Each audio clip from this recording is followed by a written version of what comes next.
Welcome back in, everybody, to the Lucky Shots podcast. Ricky Larson here with you again today for the Week 7 Game Day show.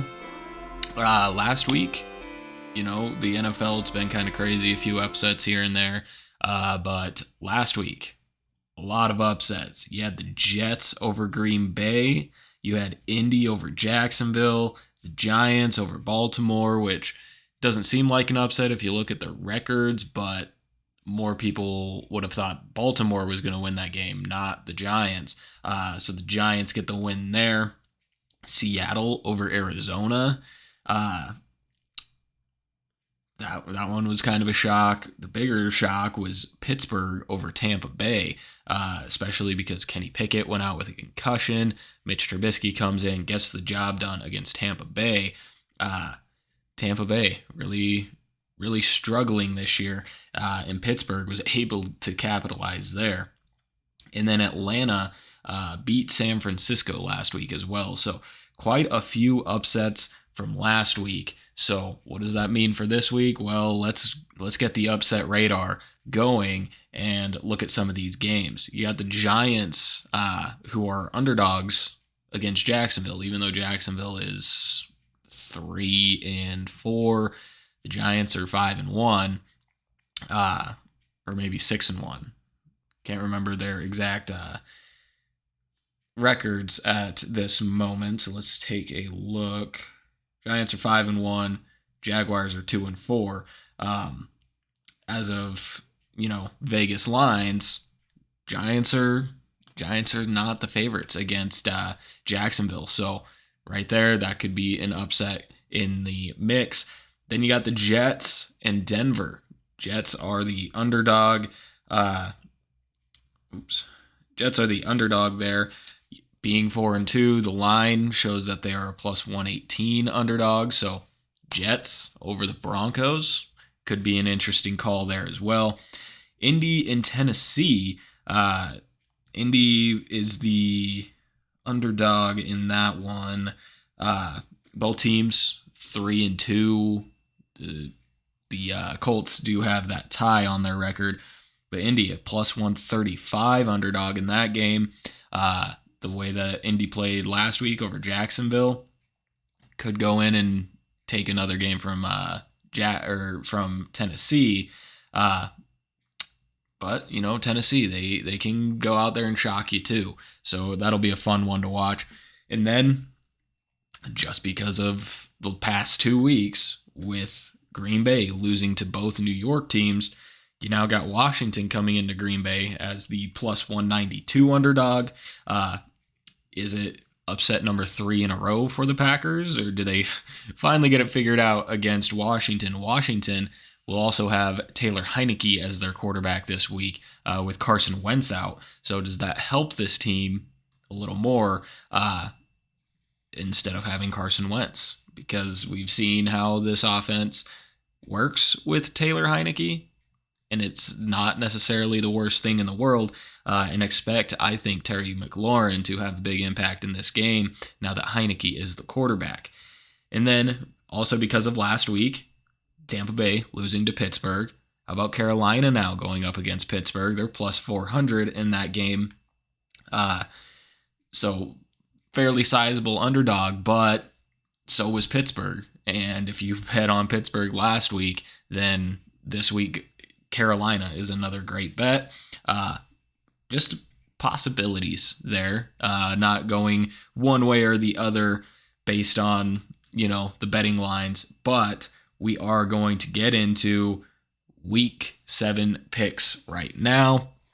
I still have not made these picks, so I'm making the picks as we go right here. So Thursday night, you've got Saints and the Cardinals. Cardinals are getting D-Hop back, so I think that's going to help the team tremendously. Kyler Murray's going to have his number one guy back. With the Saints, you don't know what you're going to get every single week. You don't know if it's going to be the Taysom Hill show. You don't know if they're going to be able to air it out and have success that way. So we're going to go with the Cardinals here. Not a super confident pick, just because we don't know what the Cardinals are going to give us either. But with the idea of D-Hop being back, that should definitely help this team. Then we've got the Bengals and the Falcons. Yes, I know the Falcons just upset San Francisco, but the Bengals are finally starting to get something going. Joe Burrow and Jamar Chase had a huge game last week, so we're going to take the Bengals there over the Falcons. Then the Lions and the Cowboys. Cowboys are going to have Dak Prescott back, more than likely. No official word, but that is what seems to be the plan this week.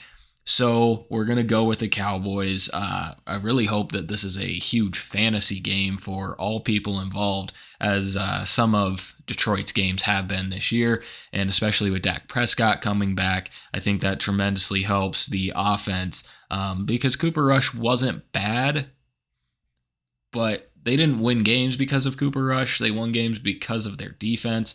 Now they have a quarterback in that I think can win them games offensively as compared to just managing the game, letting the defense win. Then we've got the Colts and the Titans, which we just talked about. If the Colts can play like they did last week, Matt Ryan throwing for almost 400 yards, I really like the Colts here. But we don't know if that's what we're going to get. And we don't know if it's going to be the Derrick Henry show on the other side, which we assume that's going to be their game plan, because why wouldn't it be? So the question is, can the Colts stop that? The Colts may also not have Jonathan Taylor back yet this week. So what are they going to do offensively? They're going to have to lean on Matt Ryan doing something. So it's another very close one. I'm going to stick with the Titans here. Not super confident. I think this is definitely a game that the Colts could win. But we're going to go with the Titans. Packers and Commanders. Everything in me right now wants to bet against the Packers for the third week in a row. So we're going to do it. We're going to take the Commanders with Taylor Heineke, and we're just going to roll with it until the Packers break the losing streak against teams that they're not supposed to lose to. I dipped in the well once with the Giants. Paid off. I was very hesitant to dip in the well again with the Jets, but it paid off. This might be the third strike you're out. But we're going to go with the Commanders here. Only 8% of the community is picking that upset, so be fun to see.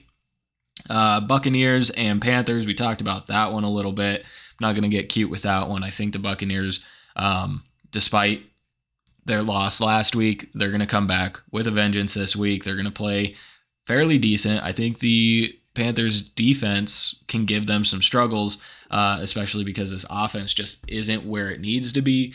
But I think that Tampa Bay still pulls out this one and gets their record back over 500. Then we've got the Giants and Jaguars. Going with the Giants there. Jacksonville just lost to Indy. They, I think, are on like a 3-game losing streak now, just not looking great. Giants, on the other hand, are looking pretty dang good. Their defense, pretty all right. Offensively, Daniel Jones doing just enough to keep his team in it. Saquon Barkley doing everything he can to make that offense move the ball. So we're going to go with the Giants there. Then the Ravens and Browns, we're going to go with the Ravens. The Browns, they're okay. They're all right, but they just got blown out by New England last week. I think Baltimore is still a good team. They blow big leads. That's about it. So I think this one is going to be safe. They're gonna get past the Browns, and it's gonna be all right. Jets and the Broncos. Tired of betting on the Broncos. Let's take the Jets. Their ground game is fantastic. Passing game, not so much. Denver's defense is really good, which gives me some hesitancy taking the Jets, but the Broncos offense still cannot move. They can't move. They had one good drive in the first half of last week's game, and then it was just more of the same of everything we've been seeing. It's just getting frustrating. I keep betting on the Broncos. I keep losing there. We're going to go with the Jets and possibly see a 5-1 Jets team, which would be very interesting. Then we've got the Raiders and Texans, which it seems like pretty obvious. Let's take the Raiders there, but they've only won one game against the Broncos. So it's going to be tough. Both teams do have a common opponent in the Broncos. The Raiders won. The Texans lost. We're going to go with the Raiders there. Plenty more talent on their side of the football than on the Texans side. But I'm saying possibly this could be some upset city coming here as well with the Texans.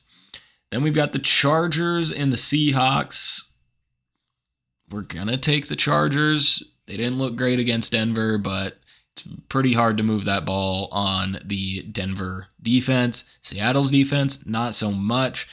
Should be a fun game to watch. I think both offenses are going to move pretty well, but I think the Chargers have more firepower. We're going with them. We're taking the Chiefs over the Niners. Chiefs coming off the loss to Buffalo last week. They're going to be fired up to come in and get a win. San Francisco just lost to Atlanta, so they're going to be looking to bounce back, but morale's probably pretty low after a loss like that, so we're going with the Chiefs. Steelers and Dolphins. Yes, the Steelers did just upset Tampa Bay last week. Kenny Pickett did go down. I did see this morning that Kenny Pickett was a full participant in practice, so at least Kenny Pickett will be in for the Steelers. Dolphins defense isn't all that great, but I think they're still going to be able to pick up the win here. They do get Tua back this week, so that's going to be a huge boost as well. We could see the Dolphins go off for another big offensive game, and the Steelers, we'll just have to see really what they're made of. Coach Mike Tomlin hasn't ever had a losing season. This might be the first one, but Sunday night, we're going with the Dolphins in that game. And then the Patriots versus the Bears. We're going with the Patriots. They looked pretty dang good last week against Cleveland. The Bears have looked unimpressive all year. Regardless of who New England's quarterback is, regardless if Mac Jones is back, or if it is Bailey Zappi again. Bailey Zappi did pretty dang good. I don't think there should be any quarterback controversy there. I think it should still be Mac Jones. But Bailey Zappi looks like he proved himself as a viable option at the quarterback position if they need him. And the Bears, they're really rough around the edges. I think the Bears possibly could keep this one close, but I still don't think they're going to pull off the win against the Patriots. But let's take one last look at where I am sitting for primetime picks. So we need to roll back to last week. Take a look. Crap. Okay, so I picked up the Thursday night win. We're 3-3 there.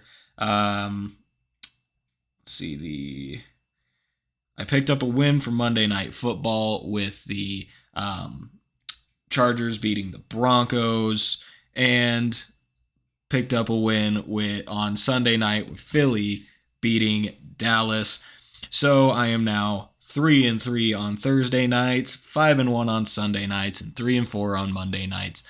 Hopefully, we continue that roll going into this week, and I break 500 for Thursday night. I stay dominant in Sunday night and break even for Monday night. But that is it for this week's shows. If you didn't see the 2 shows earlier this week, we have the fantasy podcast from Tuesday. That is up on the channel. We also have yesterday's episode of Lucky Bets with Dylan Corbett on the show, or on the channel. That was yesterday. Go back and watch those 2 videos.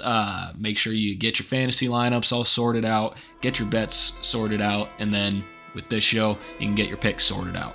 That is it today, though. We will see you next week on Tuesday for the Game Day show. Have a fun Thursday night, and we'll see you next week.